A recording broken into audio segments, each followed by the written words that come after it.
মিনির দুষ্টু মিষ্টি কাণ্ড দেখে সত্যি আমি মিনির প্রেমে পড়ে গেছি। সত্যি বলছি, মিনি আমাদের বাসায় এসেছে 1 সপ্তাহ এখনো হয়নি। প্রথম থেকে আমি ওকে তেমন একটা পছন্দই করতাম না।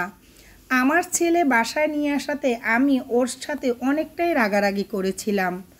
আর এখন ওর এই দুষ্টু দুষ্টু খেলাগুলো দেখে সত্যি আমার কাছে খুব ভালো লাগে আর অনেকটা মায়াও লাগে। কারণ আমি যখন ওকে খাবার দেই, ও সবসময় আমার মুখের দিকে তাকিয়ে ম্যাও ম্যাও করে ডাকে। ওর ওই ছোট্ট মুখটা দেখলে সত্যি আমার কাছে খুব মায়া লাগে। ঘুম থেকে উঠতে একটু দেরি হলেই দরজার সামনে এসে ম্যাও ম্যাও করতে থাকে।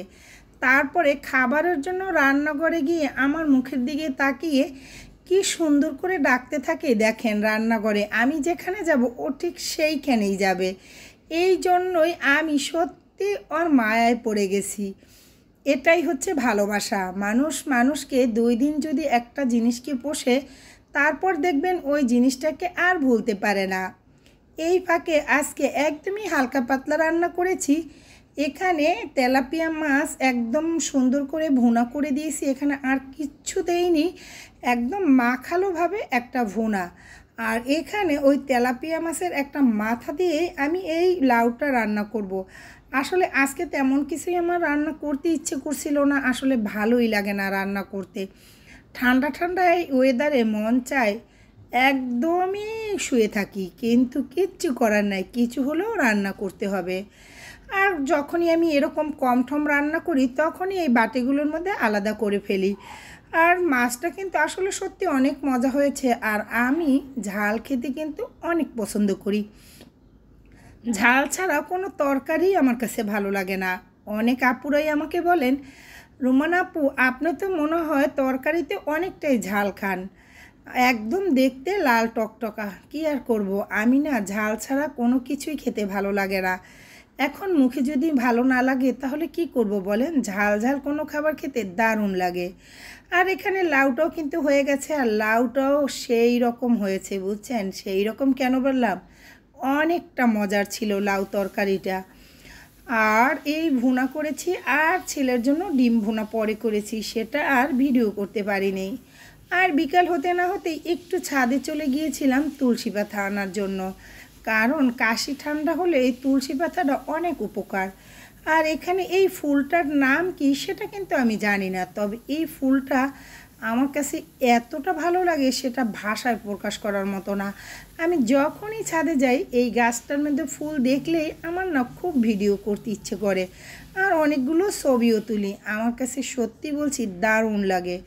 আর মেঘলা আকাশটা ভিডিও তো করতেই পারি, তাই না? সেটা তো আপনাদের সাথে শেয়ার করাই যায়। আর মেঘলা মেঘলা এরকম একটা ওয়েদার কার না ভালো লাগে? এই কয়টা দিন যে একটা গরম গেছে, আর তার মধ্যে যদি এরকম মেঘলা আকাশ, বৃষ্টি, আমার কাছে তো দারুণ লাগে। অবশ্যই আমার এই যে মেঘলা মেঘলা আকাশটা একদম সন্ধ্যাবেলার সময় এই ভিডিও দেখতে পাচ্ছেন কতটা সুন্দর লাগে। আমার কাছে সত্যি বলছি এই আকাশটা দেখতে দারুণ লেগেছিল। আর এই যে আমার দুষ্টু মিষ্টির কাণ্ড দেখেন, কী যে খেলা করে। আর আমার শব্দ পেলেই সে দৌড় দিয়ে আমার কাছে চলে যায়। আমি যতই ওকে সরিয়ে দেই, তারপর আমার মুখের দিকে চেয়ে ম্যাও ম্যাও করতেই থাকে। তখনই আমি যখন ওর দিকে তাকাই, ওই ছোট্ট মুখটার দিকে তাকাইলেই আমার অনেকটা মায়া লাগে। কি বলেন, আপনাদের কি মায়া লাগে? আমার কাছে তো অনেক মায়া লাগে, তাই ওর নাম দিয়েছি দুষ্টু মিষ্টি। দুষ্টু মিষ্টির প্রেমে কে কে পড়েছেন বলেন তো? তবে এই দেখেন, পর্দাটা নিয়ে যে দুষ্টুমি করে, আমি আর ভিডিও না করে পারলাম না। এর আগে আরও দুষ্টুমি করতেছিল, সেটা আর ভিডিও করতে পারি নাই। মোবাইলটা হাতে নিয়ে শুরু করলাম ওকে নিয়ে একটু ভিডিও করার। ওই যে কিছু না কিছু তো আপনাদের সাথে শেয়ার করাই যায়। আর যারা আমার এই দুষ্টু মিষ্টিকে দেখতে চান তারা কিন্তু ভিডিও দেখার শুরুতে একটা লাইক দিয়ে ভিডিওটা দেখা শুরু করবেন। আর আজকের ভিডিওটা কেমন হয়েছে তা কিন্তু কমেন্ট করতে কখনো ভুল করবেন না, ঠিক আছে? আর যারা আমার এই মিনিকে ভালোবাসেন তারা একটা লাভ